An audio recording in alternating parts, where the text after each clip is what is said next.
Saya pernah lolos dari dalam perut neraka yang begitu panas mengesahkan. Persis akhir 2013, saya 2014 tepatnya pada bulan Juni. Saat itu semua orang banyak meremehkan saya, bahkan tetangga-tetangga saya saat itu memandang sebelah mata saya. Ya maklum, seorang narapidana bakalan susah untuk kembali bangkit. Tapi saat itu saya membuktikan pada dunia, yaitu orang-orang yang berada di sekitar saya, tetangga saya, bahwa saya hanya butuh waktu 1 tahun untuk kembali bangkit dari kejaman neraka. Saat itu, setelah 1 tahun saya berhasil bangun rumah, buka usaha warung kopi saya pertama, namanya itu Ngop di Kawang. Saya memulainya semuanya juga dari nol. Anda bisa cek trik bisnis gimana saya mulai usaha saat gak ada duit. Dulu orang-orang yang meremehkan saya, mereka malah datang kepada saya untuk meminta pekerjaan. Karena saya punya usaha, ya saya menerima mereka. Lagi juga sesuai dengan visi misi usaha yang sedang saya bangun. Total dalam setahun itu, setelah saya keluar penjara persisnya, saya berhasil mengumpulkan uang 300 juta. Bagi orang lain mustahil, tapi bagi bos goblok saking gobloknya, nggak ada yang mustahil. Selagi kita punya niat kemauan dalam merancang setiap langkah, setiap detik masa depan kita itu kita harus rancang. Makanya saya itu bukan pekerja keras dengan otot, tapi pemikir keras. Dimana setiap saya ada sesuatu, ambisi saya, keinginan saya itu saya nggak pernah berhenti. Bahkan tidur pun saya susah. Maaf kata, saat begini itu sama istri aja mikirin ini langkah depan selanjutnya seperti apa itu saya terus memikirkan. Saya bukan tipe orang yang hanya berpangku tangan dengan berdoa di kamar lalu meresapi nasib lalu berharap kepada Tuhan buatkan jalan. Saya bukan tipe orang seperti itu, tapi saya adalah tipe orang yang selalu menyusun strategi di dalam pemikiran itu. Kalau saya buat ini, risikonya ini, kalau saya buat ini begini. Jadi justru ketika orang masuk penjara mungkin itu adalah suatu aib, tetapi bagi saya itu adalah pelajaran paling berharga bagi saya. Karena dengan saya masuk penjara, saya melihat bahwa waktu saya di luar betapa arogannya saya bermain-main dengan hati, bermain-main dengan hukum. Setelah saya masuk penjara, saya di situ meresapi apa kesalahan saya selama ini. Kemudian saya pernah juga merasakan fase-fase uang masuk ratusan juta di tabungan itu, pernah merasakan. Yaitu pernah mampir 752 juta, itu baru satu rekening, dan saya punya 5 rekening.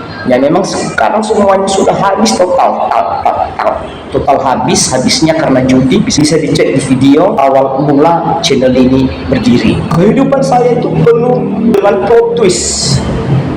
Jatuh bangun, sekali jatuh ke jurang yang paling dalam, tapi sekali bangkit naik lagi. Itu makanya saya mengatakan bahwa keluar dari lubang neraka menuju surga, berada di lembah kematian, inilah saya sekarang ini. Saya ingin mendokumentasikan perjalanan ini, hidup saya ini sebagai bukti ke depan ke seluruh tanah air, seluruh pelosok Indonesia, bahkan dunia.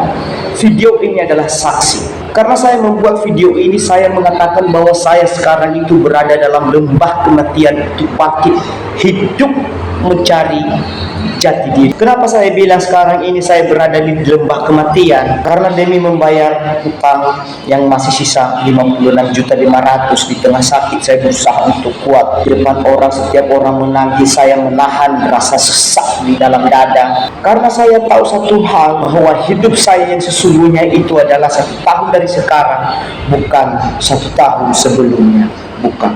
Waktunya bahwa saya ingin mendokumentasikan plot twist hidup saya yang ternyata setelah saya menyadari hidup saya ini penuh dengan plot twist. Banyak orang-orang mengatakan kamu itu jenius, smart. Bagi saya tidak, saya itu goblok, bodoh. Kenapa mereka mengatakan saya itu jenius? Karena saya bisa mencari peluang. Ya, kalau boleh jujur, hari ini pun kalau saya mau bangkit, saya bisa saja.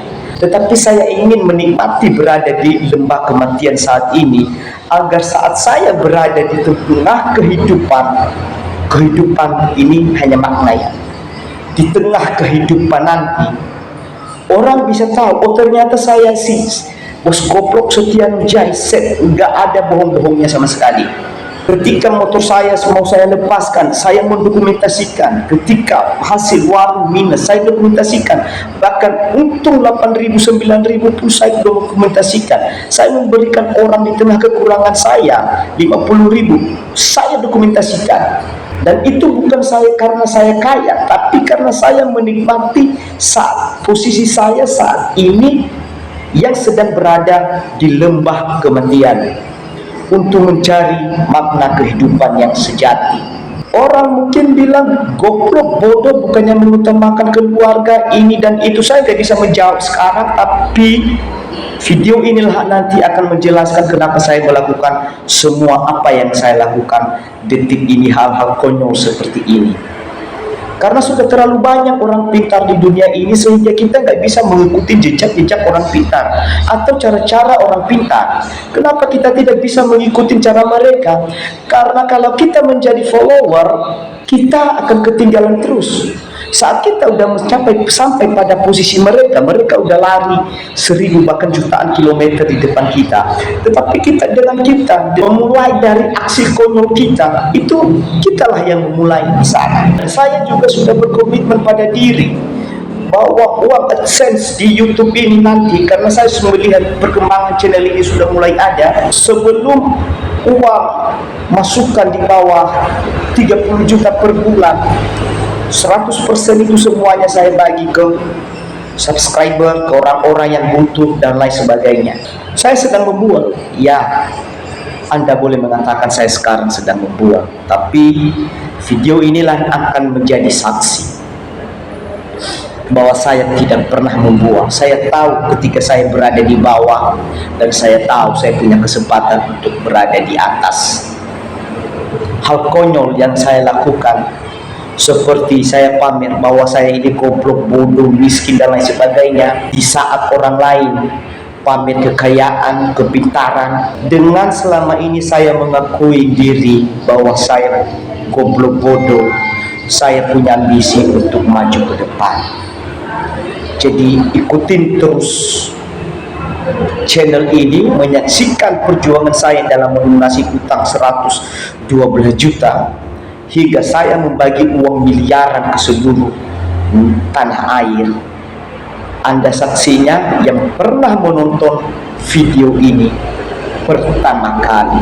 Dan di tempat nanti pada ulang tahun saya di 6 Juni, saya sudah mulai lihat komentar-komentar kritikan, dukungan yang sesuai dengan sekian 10.000, bukan karena saya kaya, saya ulangi lagi, tapi sebagai rasa syukur dan terima kasih atas dukungan moral maupun kritikan masukan dari kawan-kawan semua.